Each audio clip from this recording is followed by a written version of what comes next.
Gente, saudações. São quantas horas, mãe? Umas 5? Eu acho. É, são umas 5 horas, tô indo embora. Passei o dia com a dona mãe, a gente fez pizza, comeu uma tortinha.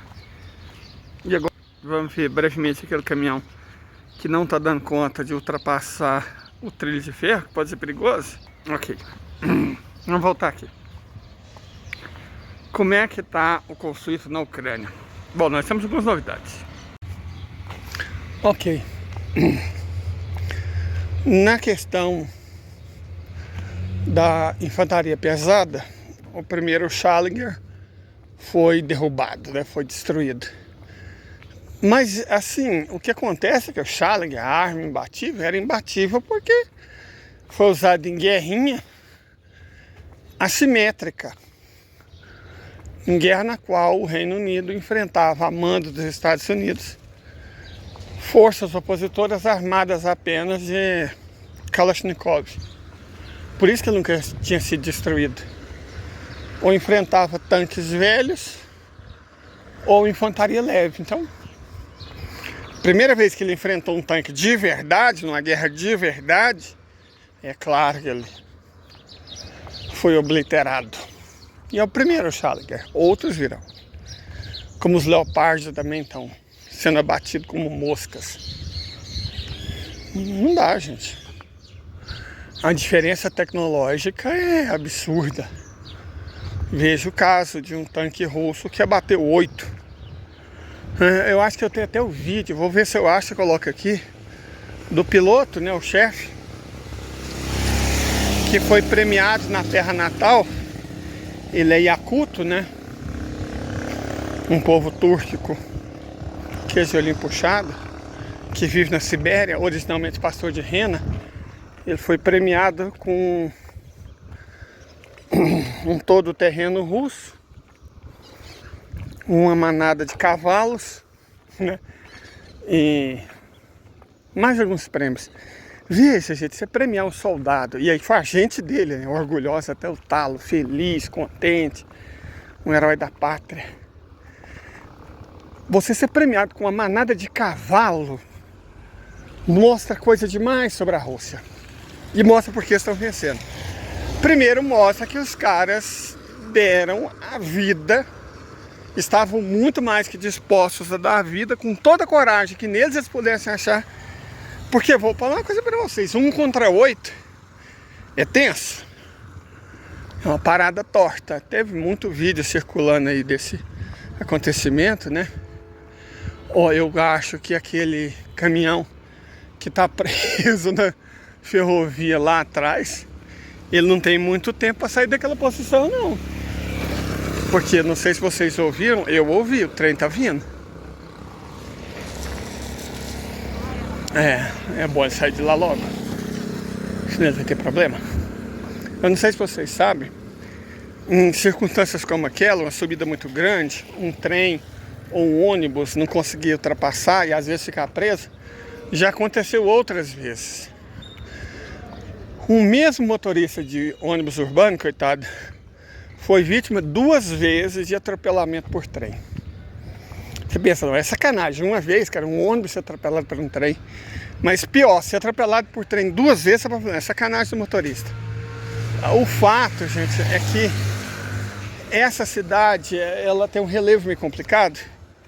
E às vezes, quando é um bitrem, um caminhão muito grande, um ônibus, ele consegue passar a metade da frente, a metade da frente desce, a metade de trás perde a tração, e não é incomum, já aconteceu outras vezes, do veículo simplesmente ficar parado no meio da ferrovia. Quando dá prazo, dá-se um jeito e tira ele, mas quando não há prazo, acontece o acidente. Vamos torcer para que o motorista de caminhão, ele deve ter o quê? Uns 10 minutos, que ele consiga, né? Se não conseguir, eu vou ficar sabendo no jornal local hoje. Né? Mas enfim, voltando.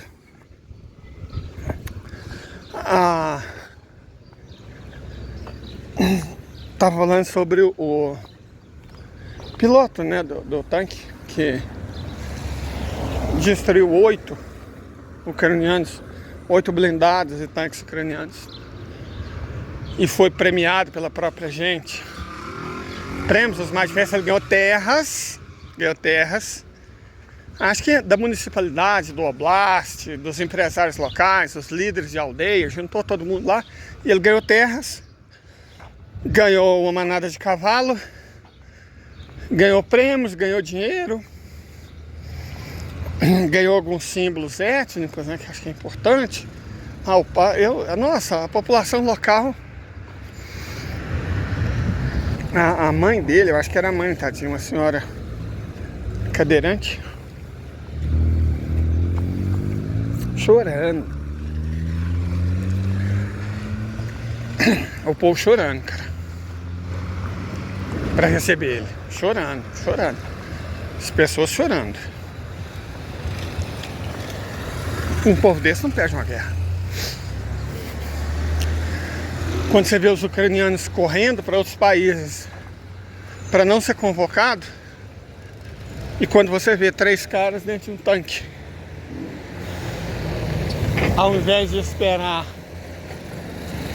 a cobertura aérea ou mais tanques chegarem, falou, não, nós temos que derrubar esses caras, porque senão eles vão interromper a nossa linha. Então nós enfrentamos sozinhos, seja o que Deus quiser. Quando você vê esse tipo de atitude, você sabe que os caras não vão perder a guerra. Certo? Você sabe que os caras não vão perder a guerra.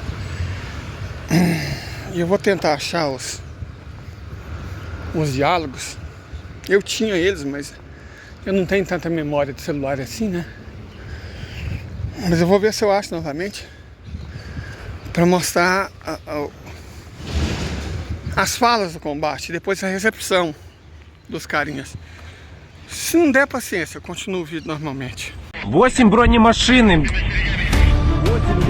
техники, а у нас там один Алёша.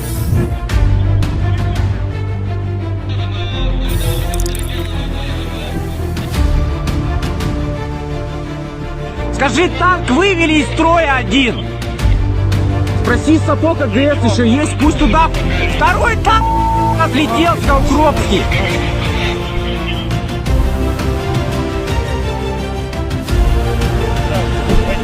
Еще, ой, хорошо, даем, все.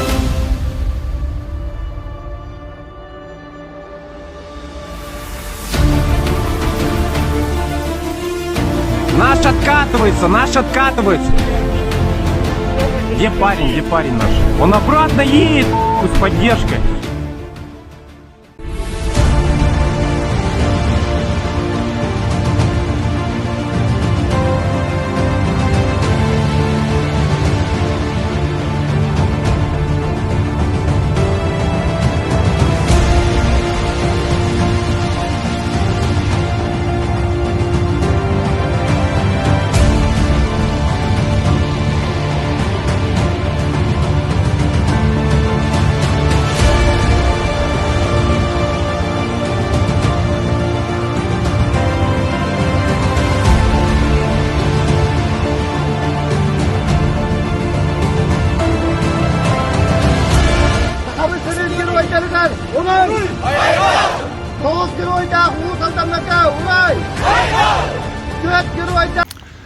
Mas o fato, gente, o fato aqui é não só a coragem extraordinária, a disposição para o sacrifício, o reconhecimento da própria gente, falou, cara, você nos orgulhou. A Iacútia, cara, a Iacútia fica entre a Mongólia e o Ártico. O sujeito morava numa aldeia recém-sedentarizada, que vivia da criação de rena e cavalo, entre a Mongólia e o Ártico. Etnicamente iacuto, linguisticamente iacuto, religiosamente iacuto, e estava muito mais que disposto a morrer pela Rússia sem titubear. Nos diálogos é nítido que as palavras deles não tremeram, que ela não vacilou. Falou, vai ter que ser assim, não posso esperar, não vou esperar. Não vou esperar drone, não vou esperar caça, não vou esperar outros tanques. Não sei quantos são, mas enquanto nós estiver aqui de pé, nós vamos lutar. E foi os caras, os três, o piloto e os outros dois, o artilheiro e os outros dois, enfrentar 8 tanques blindados ucranianos, sozinhos. E os caras do controle, você via que, porra, nossa, derrubou 1, 2, 3, 4, 5, 6, 7, 8. Ele vai ser premiado como herói da Rússia. Ele tem que ser, e foi. É um herói da Rússia. É esse tipo de coragem. Esse tipo de homem. Agora, coloca a tecnologia. Você estava com T-90 armado, pelo amor de Deus, né? É um monumento à engenharia e à ciência humana.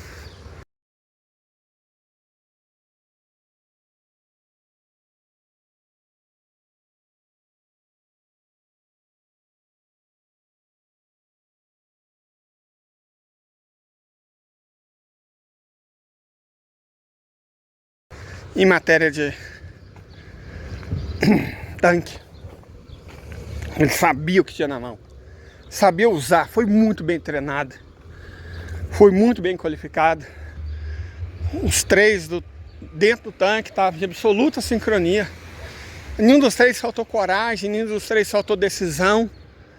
Faz o que tem que fazer, do jeito que tem que fazer, na hora que tem que fazer, sem refletir muito. É no automático. Vamos. E do outro lado, os caras vendo o que estava acontecendo, tinha um drone lá para filmar o que estava acontecendo, vendo, falaram, porra, vamos. Dá, tá vindo mais. Vocês aguentam? Ô, manda aí, artilheiro, pega a bala. E cara, não é só questão de superioridade tecnológica, é claro que é. Não é só questão de superioridade de engenharia, é óbvio que é também. Mas nada disso resolve sem coragem, sem treinamento, sem disposição, sem uma vontade mais férrea do que essas linhas que vocês estão vendo aqui, ó. Resolução absoluta. Da mesma forma, os pilotos que vão estar com os novos Sukhoi Su-34.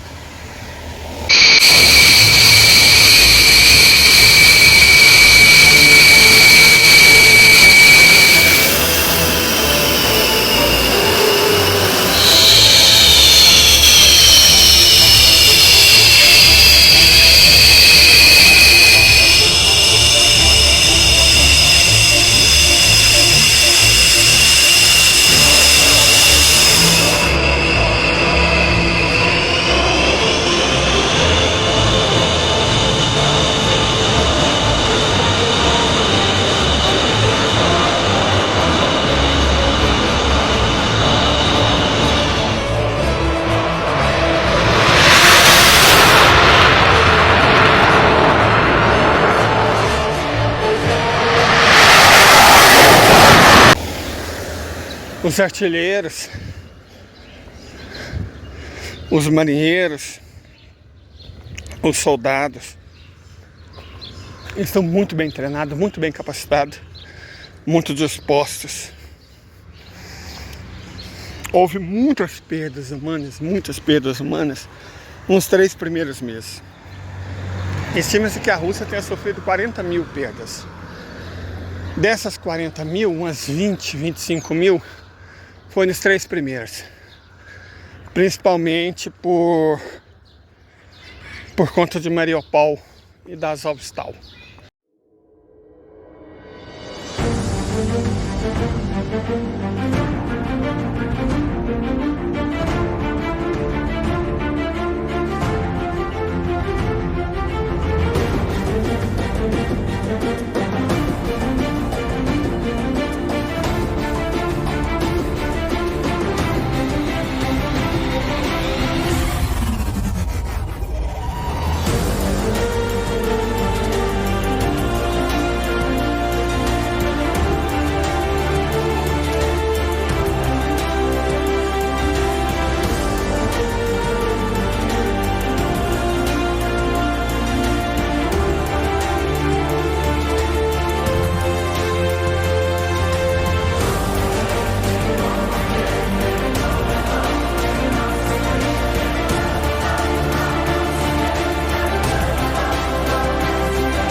como era uma luta homem a homem, quarteirão a quarteirão, casa a casa, cômodo a cômodo, aí teve que ser um olhando no olho do outro. Houve muitas perdas. Depois, uma segunda onda de perda foi durante o cerco de Bakhmut.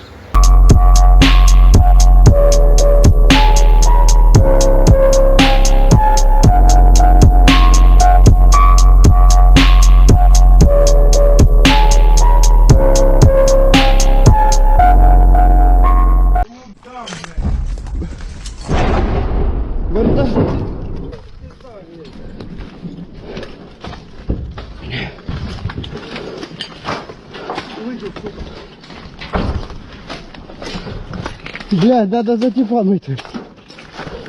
Фух. Я попиздил. Нахуй. Добрый день.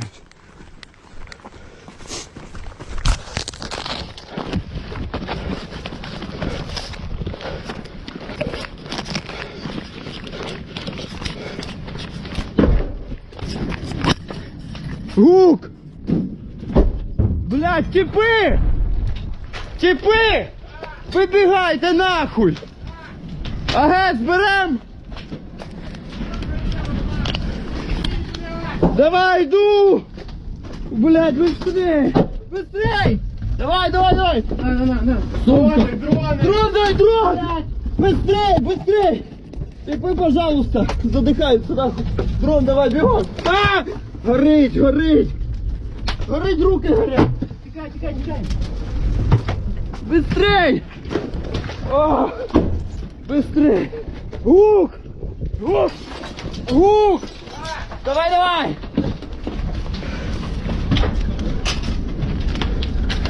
Жар! Подвал! Да, не! Ёбаю!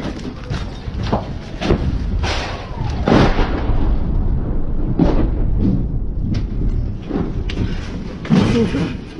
Это пизда!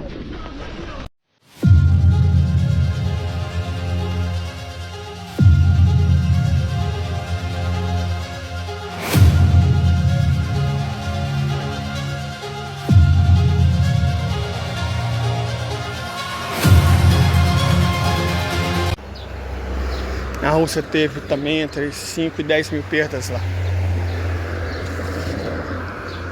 Só nisso foi 75% das perdas da Federação, nessas duas batalhas, Mariupol e Bakhmut. O que significa que em todo o restante do conflito, a Rússia não deve ter perdido 10 mil homens. Por quê? Porque excluindo Bakhmut, a partir da tomada de Mariupol, as perdas russas baixaram brutalmente. Houve uma percepção do general Lato que não dava para lutar a guerra inteira como lutou Mariupol, perdendo 20 a 25 mil homens para tomar uma cidade de 500 mil de habitantes. Se você considera que a Ucrânia na época tinha 50 milhões, isso implicava que a Rússia teria que perder entre 2 e 2,5 milhões de soldados. Não dava, cara, não dava. Porque o objetivo da OTAN nunca foi a Ucrânia. O objetivo da OTAN era a própria Rússia. E se a Federação perdesse 2,5 milhões de homens numa guerra contra a Ucrânia, primeiro que esses caras fariam falta demais da conta. Para um país que a taxa de fecundidade é abaixo da taxa de reprodução, que necessita desesperadamente de mão de obra. Então a Rússia entendeu rapidamente que não dava para lutar nessas proporções. Certo? Não dava. Absolutamente não dava. Ela tomou medidas para reduzir essas perdas. Primeiro, as medidas envolveram mandar mercenários.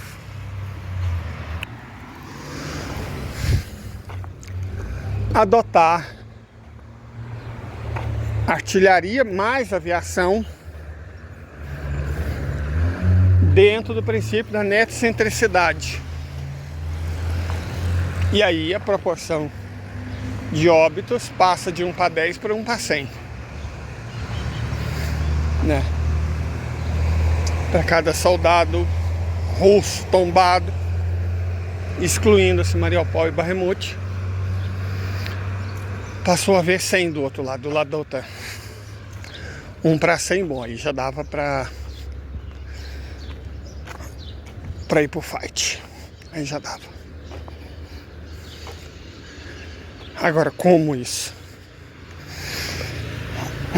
Primeiro, demorou-se muito no conflito. Quase a metade do conflito, né? 9 meses, o tempo de um parto, para usar o primeiro quinjal.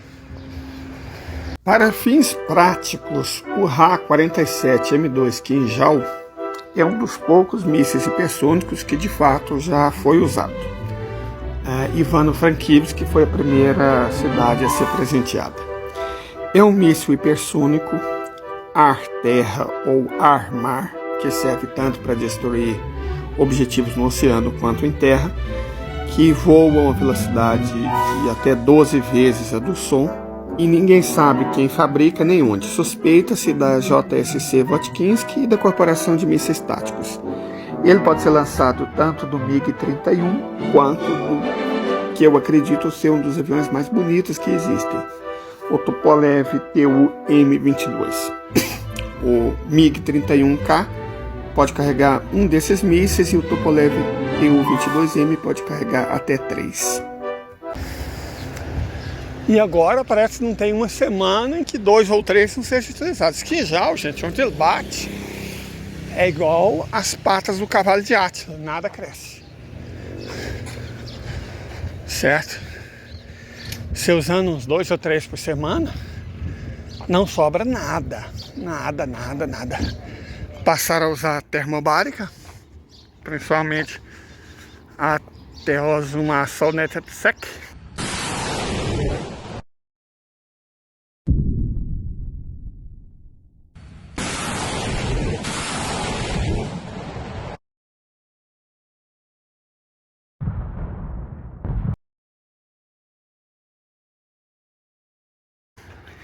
Né? Termobárica com muito mais vigor para destruir mesmo a infantaria leve ucraniana. Perder a paciência, né? Perder a paciência, o que é normal.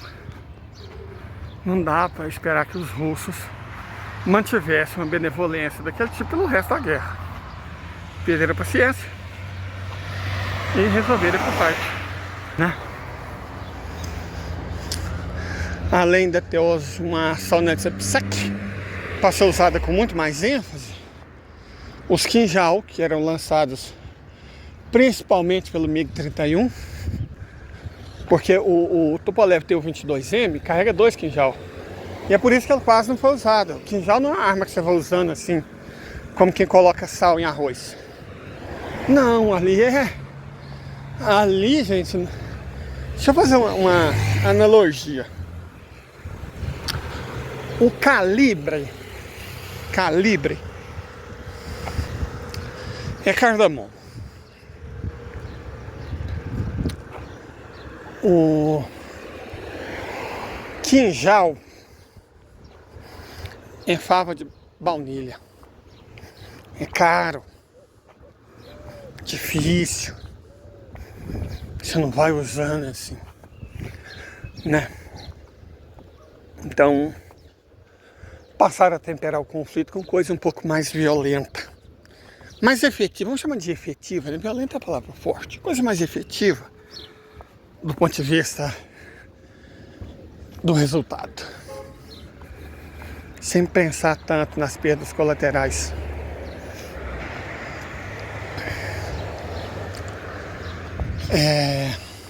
Os tanques melhorar. A Rússia tem 10 mil tanques novos, ou reformulados, principalmente modernizados. O que é esse modernizado? Colocar nele a pele inteligente. É isso. Colocar nele a pele inteligente. Na prática, esses tanques, no limite, podem ser utilizados quase que como drones. Eles são conectados ao sistema de aquisição de informação, de processamento de informação, de inteligência artificial, de guerra e de interferência eletrônica da Federação Russa. E aí, gente, é claro que o conflito na Ucrânia passa a ser muito mais assimétrico do que já era. O que explica a manobra ucraniana por atitudes de recorrer ao terrorismo e à sabotagem. Porque a partir do momento em que a Rússia começa a pisar no acelerador, é só difícil. Então não dá mesmo para travar uma guerra simétrica. A tal contraofensiva foi um fiasco. Um fiasco. Pode mentir à vontade, pode inventar à vontade, mas ela foi um fiasco, foi o mais absoluto fiasco. Só significou mais perdas, pouco. Certo? E aí, eu quero falar de duas coisinhas. Primeiro, de uns tais mísseis que parece que os Estados Unidos anunciaram que ia soltar para mostrar. Gente, é patético.